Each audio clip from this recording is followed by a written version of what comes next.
Bonjour. Alors, dans cette vidéo, nous allons débriefer la simulation d'entretien, un petit peu clownesque qu'on a eue, mais qui, je pense, vous apportera quelque chose, qu'on a eu sur le poste de commercial de la société Douchette SA. Donc, je vais demander à Eric son avis sur ce sketch que l'on a fait tous les deux.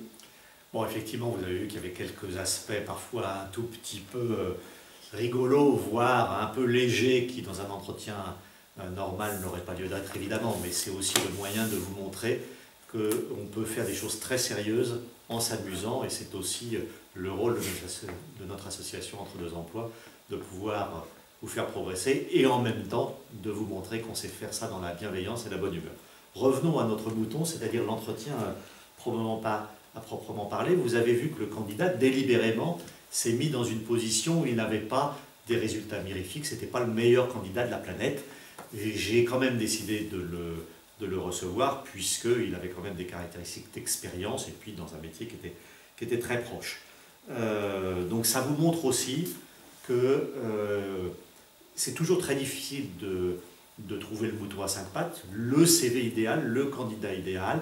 Et donc, ça n'est pas parce qu'on a un CV qui ne coche pas toutes les cases qu'il ne faut pas oser.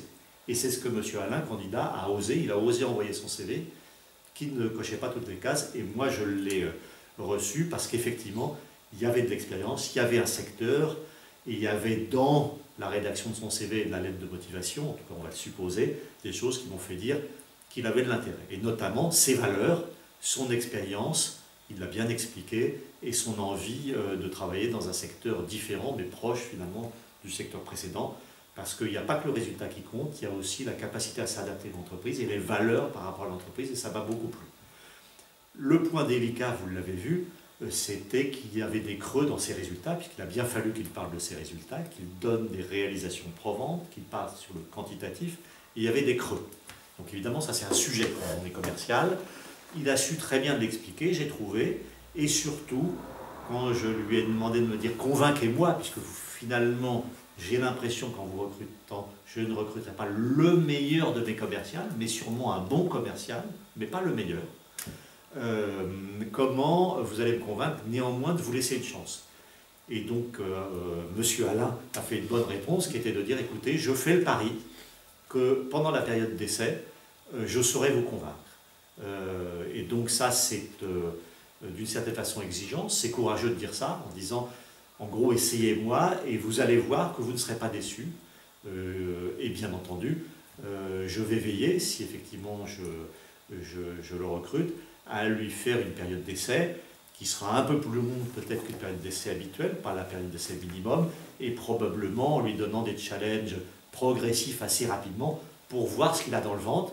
Mais, et donc si j'ose dire, je ferai un achat sans risque, puisque je verrai si effectivement il est conforme à l'engagement qu'il vient de prendre avec moi.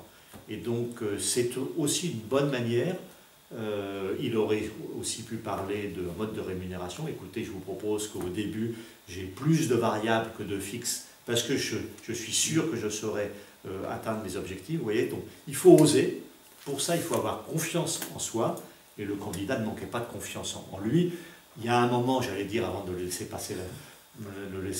la parole à Alain, il y a un moment où au début, vous l'avez noté, il m'a parlé de ses méthodes de vente sans même vraiment savoir quelles étaient celles de notre entreprise.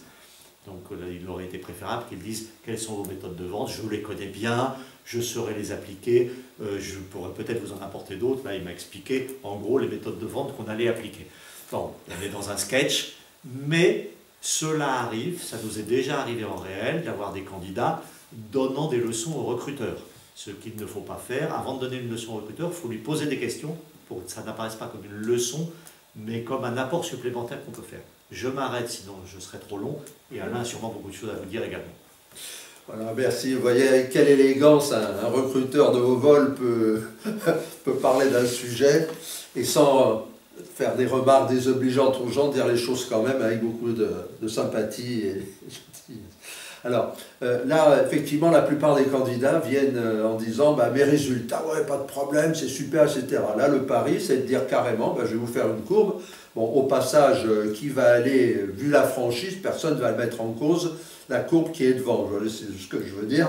Bon, on s'est jamais mieux servi par soi-même, donc voilà, j'ai fait une courbe et j'attire effectivement l'attention sur des périodes qui m'arrangent, des périodes où il y a eu des périodes de crise, tout en expliquant que j'ai été un des meilleurs dans les périodes de crise, et expliquant que je rebondis. Il y a plein de messages, justement, dire effectivement, et Eric a pris la balle au vol, si on peut dire, dans ce rebondissement, c'est de dire, moi je suis quelqu'un qui s'accroche, etc. Il a essayé de me coincer sur le... Peut-être dire oui, mais alors dans les périodes où il y a vraiment des crises, là vous bossez, puis quand il n'y en a pas, bon, voilà. Donc j'étais beaucoup à anticiper ces préoccupations, je cherchais quelles étaient les préoccupations, je me suis un petit peu séparé de moi-même en me disant, attends, fais gaffe à ce que tu vas dire, il faut, dans ces moments d'entretien, il faut être un petit peu à l'écart de soi-même pour se guider comme un acteur, comme un metteur en scène guide l'acteur, surtout si le metteur en scène et l'acteur, c'est la même personne.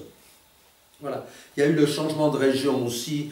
Quand vous avez des choses comme ça, des changements de région où effectivement vous cherchez à nous améliorer pas la vôtre, ayez quelque chose de crédible à annoncer, bon, pas forcément de l'invention, mais surtout pas un truc qui, une fois de plus, se donne les bâtons pour se faire battre en disant bah oui, je suis tellement grillé où j'étais que je préfère venir ici. Parce que ça, si c'est la réalité, c'est un petit peu difficile à présenter.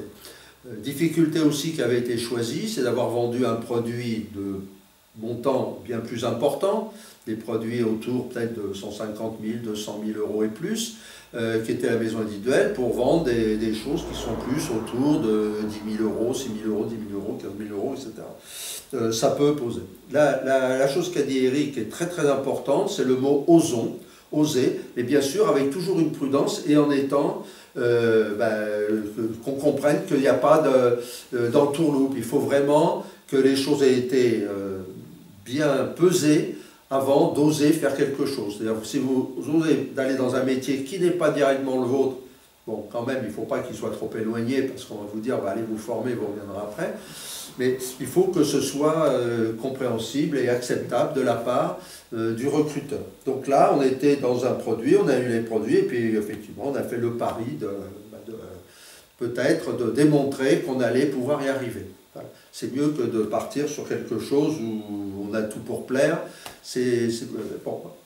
On espère, si tu as quelque chose à aborder. Effectivement, le côté donneur de leçons, il est un petit peu dans la nature, hein, par des formations professionnelles antérieures.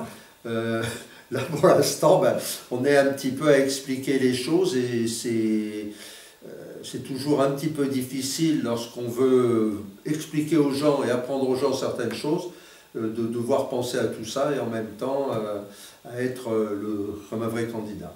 Bon, on espère vous avoir été utile et puis n'hésitez pas à nous poser des questions donc à la suite de ces vidéos et surtout repensez qu'à chaque vidéo vous avez une petite explication de la vidéo en question qui est sur le site YouTube. On espère vous avoir été utile, on vous dit à bientôt, likez et ça sera un plaisir de vous retrouver dans un prochain sketch qui est le rôle de directeur commercial qu'incarnera l'excellent acteur Eric, ici présent.